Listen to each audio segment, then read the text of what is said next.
So picture this. You have just finished building one of the greatest engineering marvels in human history, a project that literally shrank the globe. Now imagine opening it to the world on the exact same day the world decides to tear itself apart.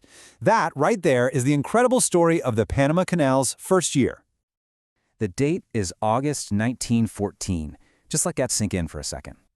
So over in Europe, the Great War is kicking off, a conflict that's going to drag in entire empires.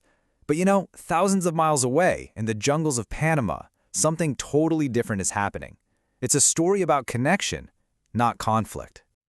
All right, so here's the game plan for how we're going to break down this incredible first year. We'll kick things off with a single ship's journey, then see how the rest of the world caught on. We'll crunch the numbers, look at how the work was actually far from over, and then, we'll tally up the unbelievable final score. To really get a feel for the canal's impact right out of the gate, we don't need to look at some huge spreadsheet. Nope, we just need to follow one ship, a Scottish cargo steamer called the Del Dorch. So the Del Dorch leaves port in Washington state. It's packed with wheat, and it sets sail on the very day war is declared in Europe. Crazy, right? The captain's plan was the old school one, the long, dangerous trip all the way around South America. But then, a crackle over the radio. And remember, radio is just as new as this canal, brings a message that changes absolutely everything. The orders were new. Head for Panama. And what did they get for that big gamble?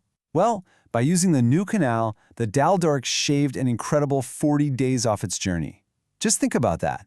40 days of fuel, 40 days of paying the crew, 40 days of risk. Just gone. Poof. The world literally just got a whole lot smaller. The Del Dorch, though, was just the first domino to fall. Its journey was basically a giant signal to the rest of the world, and the canal's opening just kicked off this rapid-fire series of milestones. It seemed like every nation, every navy, every big business wanted a piece of the action. I mean, the pace here is just staggering. In the first 2 weeks alone, you've got the official American ship going through, a Peruvian warship, our Scottish merchant ship, the Del Dorch, and then a Danish vessel. The canal wasn't just some American project anymore. It became a global highway, like almost overnight. And man, that parade of flags just kept on coming. British ships jumped in and quickly became a huge presence. Then a Dutch ship, followed by an entire Norwegian whaling fleet. Can you picture that? Then a Japanese vessel showed up carrying American cotton, a Russian ship with nitrates, and then, this one's kind of poignant, the first French vessel, the Saint André. A little nod to the nation that first dreamed of and, bled for this very canal. Okay, so all these firsts are cool and all, but let's be real. The big question on every shipping executive's mind was simple. Does this thing actually save us money? So let's crunch the numbers with one perfect example. All right, say hello to the Penrith Castle. Its trip from Galveston, Texas, all the way to Yokohama, Japan is basically a masterclass in why the canal was such a game changer. Before Panama, a ship like this had a couple of choices, and all of them were super long and super expensive. So, what was the bottom line? Let's break it down. Going the old way, around South America, would have added 24 days and cost over $5,600 in extra operating costs. Now, the Panama Canal tolls, they weren't cheap, over $4,000. But here's the kicker. Even after paying that toll, the Penrith Castle still saved over $1,500 compared to the Magellan route. It wasn't just faster, it was cheaper. And that was the proof the entire global shipping industry was waiting for. It's easy to picture the engineers packing up their bags on opening day thinking, job done. But that couldn't be further from the truth. The canal was a living, breathing project, and they started making improvements right away. Take this absolutely brilliant little fix at Gamboa. So the infamous Culebra Cut was so narrow, it was basically a one-way street. If a ship got to Gatun Lake and the cut was busy, well, too bad. You just had to sit there and wait. So what was the solution? Super simple, actually. They built a mooring station right at the entrance to the cut. Now ships could just motor right up to Gamboa, tie off, and wait their turn. This one small change saved over 2 hours per trip. That's a huge deal for efficiency. And it wasn't all just small, clever fixes either. Oh no, they were still thinking massive. A giant new dry dock was being built at Balboa, big enough for the largest ships in the world. A brand new, state-of-the-art coaling plant was going up at Cristobal to refuel the world's fleets. They were even taking the old construction equipment and using it to build new railroads in other parts of Panama. The canal zone was transforming into a full-on maritime superpower.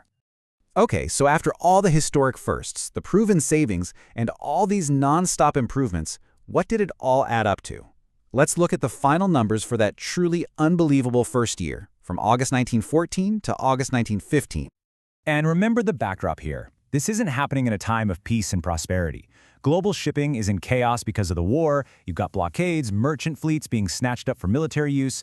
So against that crazy backdrop, how did this brand new venture actually do? 1,317.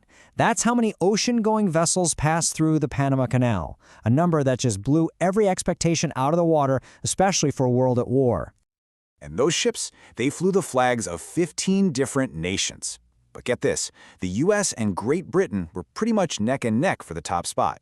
That immediately proved just how vital the canal was, strategically, to the world's two biggest naval and commercial powers. And the tolls? Over $5.2 million. In today's money, you're talking well over $150 million. I mean, that is just an astonishing amount of money for a project in its first year, especially operating under the toughest global conditions you can imagine. Okay, but for the ultimate reality check, you got to compare it to the big dog, the Suez Canal. And yeah, of course, Suez had more traffic. It had been around for decades. But look a little closer. In terms of net tonnage, which is really a measure of how much cargo a ship can carry, Panama handled a seriously impressive 4.6 million tons. For its very first year, during a world war, it managed to capture nearly a quarter of the traffic and revenue of the most important waterway on the planet. This wasn't just a success, it was a flat-out monumental achievement. So, the canal's first year proved it was tough and it was valuable. It instantly became this vital artery for global trade and a massive strategic asset.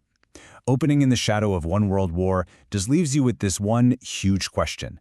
How would this great shortcut, this little ribbon of water connecting two massive oceans, go on to shape the next 100 years of conflict, power, and everything in between?